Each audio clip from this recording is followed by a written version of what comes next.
My self doctor Sushma Jain, associate professor chemistry, government Dungar college Bikaner. आज मैं MSc final के 8th ए paper के यूनिट 3 का डिस्कनेक्शन अप्रोच के सब टॉपिक एमीन सिंथेसिस के बारे में डिस्कस करूँगी। जब हम CX डिस्कनेक्शन ईथर के केस में करते हैं या सल्फाइड्स के केस में करते हैं तो CX डिस्कनेक्शन दोनों केस में इजीली काम में लाया जा सकता है, लेकिन एमीन के केस में CX डिस्कनेक्शन काम में नहीं लाया जा सकता।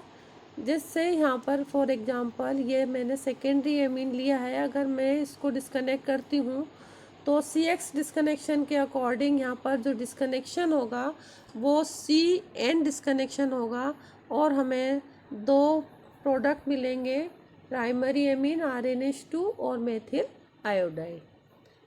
अब अगर हम रिवर्स रिएक्शन करें यानी इस टारगेट मॉलिक्यूल को सिंथेसाइज करना चाहें तो हमें इन दोनों स्टार्टिंग मटेरियल को काम में लाना पड़ेगा। ये इन दोनों को हम सिंथेटिक इक्विवेलेंट भी बोल सकते हैं।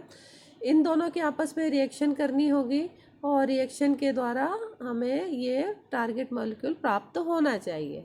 लेकिन जब हम सिंथेसिस करते हैं यानी जब प्राइमरी एमीन की अभिक्रिया मिथाइल आयोडाइड के साथ करते हैं तो हमें फर्स्ट स्टेप में सेकेंडरी एमीन प्राप्त होता है। लेकिन रिएक्शन यहीं पर नहीं रुकती, ये फर्दर दूसरे मेथिल आयोडाइड के मॉलिक्यूल के साथ रिएक्शन कर लेता है और टर्सरी एमीन हमें प्राप्त हो जाता है। और फिर रिएक्शन यहीं नहीं रुकती क्योंकि ये अधिक रिएक्टिव है इसकी तुलना में और ये फर्दर रिएक्ट करता है another molecule of methyl iodide के साथ और क्वाटरनरी अमोनियम सॉल्ट हमें यहाँ पर प्राप्त हो जाता है। अब एक्चुअली हम चाह ये रहे थे कि हमें ये वाला टारगेट मॉलिक्यूल मिले, लेकिन हमें ये टारगेट मॉलिक्यूल ना मिलकर हमें ये वाला फाइनल प्रोडक्ट प्राप्त होता है। तो क्या करें कि हमें ये टारगेट मॉलिक्यूल प्राप्त हो, तो हम कुछ विशेष मेथड्स को, कुछ विशेष अभिक्रियाओं को यूज करके हम इस रिएक्शन को हम यहाँ पर रोक कर और यही ये वाला जो सेकेंडरी एमीन है इसको हम प्राप्त कर सकते हैं।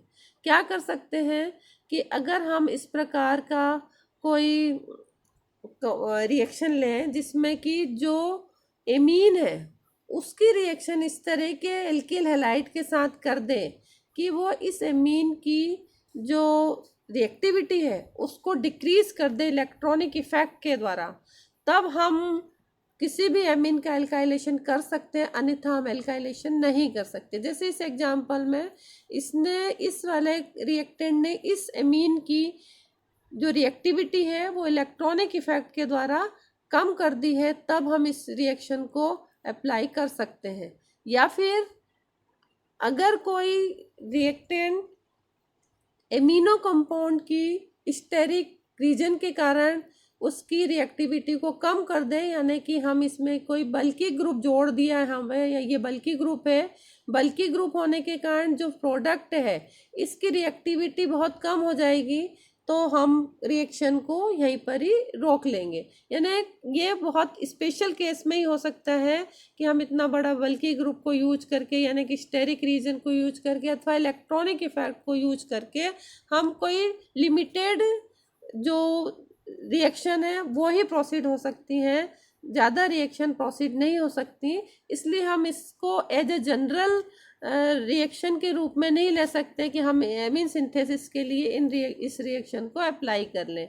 तब हम एमीन सिंथेसिस जो सेकेंडरी एमीन हम बनाने जा रहे हैं उसके लिए कौन से जनरल मेथड्स से उनको अप्लाई करें। हम क्या करें कि प्राइमरी एमीन को कन्वर्ट कर दें, या तो एमाइड में कन्वर्ट कर दें या फिर हम इमीन में कन्वर्ट कर दें और फिर हम उसका रिडक्शन करें तो हमें सेकेंडरी एमीन प्राप्त हो सकता है। जैसे यहाँ एग्जांपल लिया है, ये प्राइमरी एमीन है RNH2, इसकी रिएक्शन अगर हम RCOCl एसिड क्लोराइड के साथ अगर हम करते हैं तो हमें यहाँ पर एमाइड प्राप्त हो जाता है और इस एमाइड की रिडक्शन अगर हम लिथियम एल्यूमिनियम हाइड्राइड के साथ करते हैं तो ये सेकेंडरी एमीन प्राप्त होता है। इसी तरह से ये प्राइमरी एमीन है, इसकी रिएक्शन हमने किसी कीटोनिक कंपाउंड के साथ की है, कीटोन के साथ की, तो हमें ये इमीन प्राप्त हो जाएगा।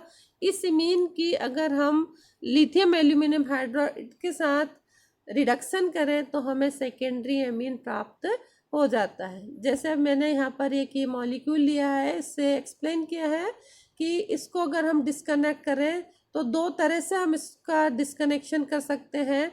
हम FGI यूज करते हैं डिस्कनेक्शन से पहले। हम FGI के लिए या तो यहाँ पर FGI यूज कर लें, यानी कि यहाँ पर ये जो C और N के बीच का बॉन्ड है इसको डबल बॉन्ड में कन्वर्ट कर दें, यानी कि इमीन फॉर्मेशन कर दें। या फिर हम क्या करें कि यहाँ पर जो CH2 ग्रुप है उसको CO में कन्वर्ट कर दें। यहाँ पे देखिए CH2 ग्रुप को CO में कन्वर्ट कर दिया और फिर हमने इसके और इसके बीच में डिस्कनेक्शन किया है यहाँ पर। तो यानी कि हमने FGI यूज करके जो हमारा एमिनो कंपाउंड था, टारगेट मॉलिक्यूल है जो सेकेंडरी एमिनो कंपाउंड है, इसको FGI यूज करके एमाइड में चेंज कर लिया यहाँ पे, और फिर हमने इसका डिस्कनेक्शन किया तो हमें ये दो सिंथेटिक इक्विवेलेंट हमको प्राप्त हो जाएंगे। यानी कि ये दोनों सिंथेटिक इक्विवेलेंट इस टारगेट मॉलिक्यूल के लिए स्टार्टिंग मटेरियल होंगे। दूसरी मेथड में हम इसको इस तरह से डिस्कनेक्ट करें, यहाँ से डिस्कनेक्ट करें, तो यहाँ से डिस्कनेक्शन करने के लिए यहाँ इस वाले जो कार्बन और नाइट्रोजन का जो बॉन्ड है उसको हम इमीन में चेंज कर दें FGI के द्वारा। ये इमीन में चेंज किया और फिर हम इसके बाद डिस्कनेक्शन करें, तो डिस्कनेक्शन के बाद हमें इस तरह से एक तो ब्यूटाइल नॉर्मल ब्यूटाइल एमीन मिलेगा और हमें एक कीटोनिक कंपाउंड मिलेगा। यहाँ पर ये कीटोन मिल जाएगा, एसीटोन मिलेगा। अब ये दोनों इस कंपाउंड के लिए, इस टारगेट मॉलिक्यूल के लिए नॉर्मल ब्यूटाइल एमीन और एसीटोन दोनों स्टार्टिंग मटेरियल होंगे। हम इन दोनों से शुरू करके हम ये वाले टारगेट मॉलिक्यूल को प्राप्त कर सकते हैं, जैसा कि यहाँ पे सिंथेसिस में बताया है। और हम एग्जाम्पल देख सकते हैं कि अगर मान लीजिए कोई साइक्लिक एमीन है, तो साइक्लिक एमीन में जो एक्सोसाइक्लिक CH2 ग्रुप है, इस CH2 ग्रुप को हम FGI के द्वारा CO में कन्वर्ट कर लेते हैं और फिर उसको डिस्कनेक्ट करते हैं। तो यहाँ पे CO में कन्वर्ट किया, फिर डिस्कनेक्ट किया, C और N डिस्कनेक्शन, और नॉर्मल हेक्साइल COCl यहाँ पर मिलेगा हमको, और ये मिल जाएगा हमको एमीन मिल जाएगा, सेकेंडरी एमीन। इसकी सिंथेसिस के लिए ये दोनों जो कंपाउंड है, ये दोनों कंपाउंड इसका स्टार्टिंग मटेरियल होंगे। यानी कि अगर हम इसकी रिएक्शन इसके साथ कर दें तो हमें ये टारगेट मॉलिक्यूल हमारा क्या इंटरमीडिएट प्राप्त होगा। इसका जब हम रिडक्शन करेंगे इंटरमीडिएट में, ये जो CO ग्रुप है ये रिड्यूस होगा और हमें मिल जाएगा टारगेट मॉलिक्यूल, ये यानी CO ग्रुप CH2 ग्रुप में कन्वर्ट हो जाएगा, रिड्यूस हो जाएगा। तो इस तरह से हम या तो एमाइड का फॉर्मेशन कर लें या फिर हम इमीन का फॉर्मेशन कर लें प्राइमरी एमीन से, तो हम और फिर उसको फिर रिड्यूस कर दें तो हमें सेकेंडरी एमीन प्राप्त हो जाते हैं। अब अगर मान लीजिए हमको प्राइमरी एमीन का ही सिंथेसिस करना है, तो हम कई बार क्या करते हैं कि एल्किल हैलाइड से शुरू करके और उसका साइनो कंपाउंड प्राप्त कर लेते हैं और फिर हम उसका रिडक्शन करते हैं। जैसे एग्जांपल में ये एल्किल हैलाइड लिया है, इसकी रिएक्शन जब KCN के साथ करते हैं तो RCN प्राप्त होता है, और इसकी जब हम रिडक्शन कर देते हैं तो CN ग्रुप CH2NH2 में कन्वर्ट होता है, यानी हमें मिल गया RCH2NH2 प्राइमरी एमीन। यहाँ एल्किल ग्रुप लिया था, एल्किल ग्रुप के स्थान पर हम एरिल ग्रुप भी ले सकते हैं, और एरिल ग्रुप लेकर और उसको एराइल साइनाइड में कन्वर्ट कर दें, फिर उसको फिर रिडक्शन कर दें H2PDC के द्वारा, तो हमको एराइल यानी कि ये बन गया बेंजाइल एमीन प्राप्त हो जाएगा। C6H5CH2 ग्रुप को हम कहते हैं बेंजाइल ग्रुप, तो बेंजाइल NH2 प्राप्त हो जाएगा, बेंजाइल एमीन प्राप्त हो जाएगा। तो हम प्राइमरी एमीन प्राप्त कर सकते हैं, पहले हम साइनाइड बना लें और फिर उसको हम रिडक्शन कर दें। तो अगर हमें ब्रांच चेन एमीन प्राप्त करना है तो उसके लिए बेस्ट मेथड ये होती है कि हम जो एमीन है एमीन है उसको हम कन्वर्ट कर लें किसमें, ऑक्जिम में। यहाँ पे देखिए ये जो एमीन था प्राइमरी एमीन, उसको डिस्कनेक्ट किया। डिस्कनेक्ट यहाँ से करने के लिए पहले हमको एफजीआई में कन्वर्ट किया और फिर डिस्कनेक्ट किया। तो यानी एफजीआई में कन्वर्ट किया किसमें, ऑक्जिम में, और ऑक्जिम को फिर डिस्कनेक्ट किया किसमें, यहाँ पे हमको एक कीटोनिक कंपाउंड मिल गया और एक ये हाइड्रोक्सिल एमीन मिल गया। तो ये दोनों इसके सिंथेटिक इक्विवेलेंट हो गए। यानी ये जो हमारा टारगेट मॉलिक्यूल है इसको हमें अगर प्राप्त करना है तो हमें पहले एफजीआई करनी होगी। एफजीआई के द्वारा उसको ऑक्जिम में कन्वर्ट करना पड़ेगा और फिर सी एन डिस्कनेक्शन करना पड़ेगा। सी और नाइट्रोजन के बीच का डिस्कनेक्शन कहलाएगा सी एन डिस्कनेक्शन। और उसके दौरान हमें जो दो सिंथेटिक इक्विवेलेंट प्राप्त होंगे, एक प्राप्त होगा कीटो कंपाउंड और दूसरा एल्काइल कीटोन मिलेगा और दूसरा मिलेगा हमको हाइड्रोक्सिल एमीन। तो इससे शुरू करके हम इस टारगेट मॉलिक्यूल को सिंथेसाइज कर सकते हैं। ये यहाँ पर सिंथेसिस बताई गई है।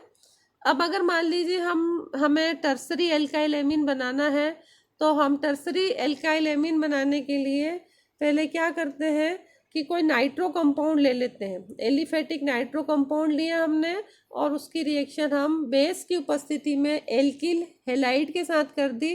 तो यहाँ पर ये हमें सेकेंडरी एल्किल नाइट्रो कंपाउंड मिल गया। ये फर्दर रिएक्शन करेगा another molecule of alkyl halide से, तो ये टर्सरी नाइट्रो कंपाउंड हमको प्राप्त हो जाएगा।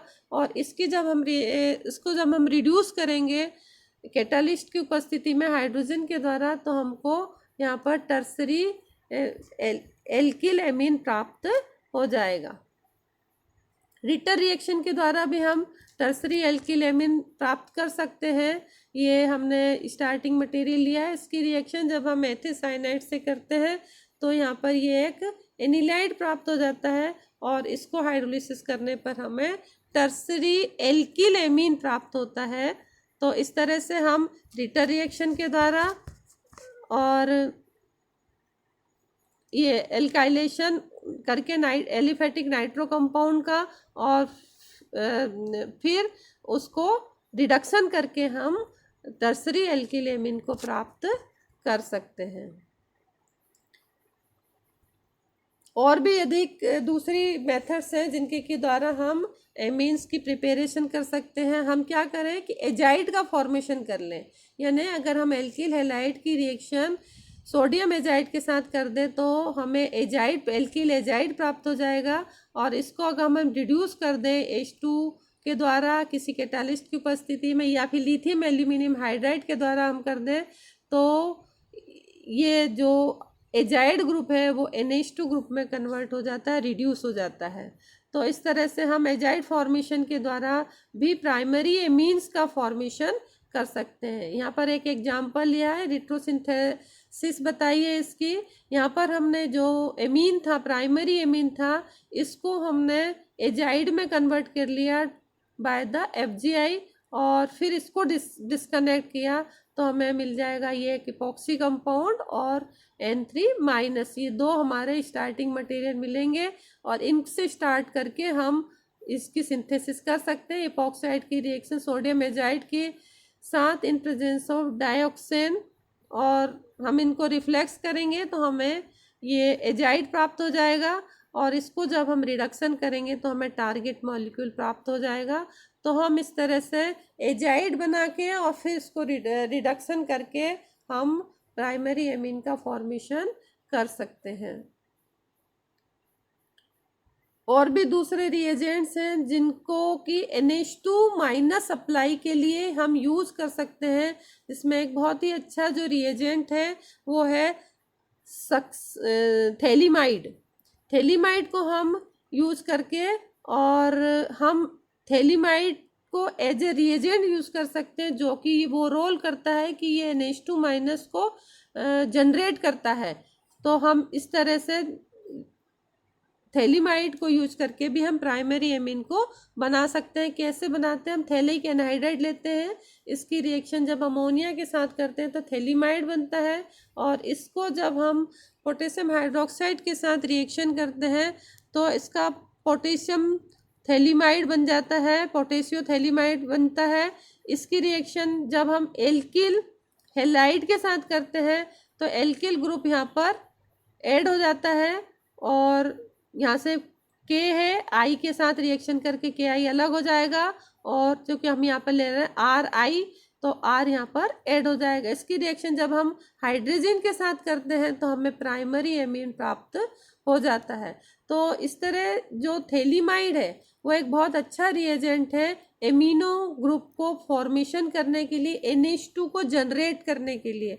तो इस तरह हमने देखा कि कई मेथड्स के द्वारा हम डिफरेंट एमीन्स को, प्राइमरी एमीन को, सेकेंडरी एमीन्स को, टर्सरी एल्किल एमीन्स को हम सिंथेसाइज कर सकते हैं, जो कि हम सीधे CX डिस्कनेक्शन करके और फिर उसको रिवर्स करके सिंथेसाइज करके प्राप्त नहीं कर सकते थे।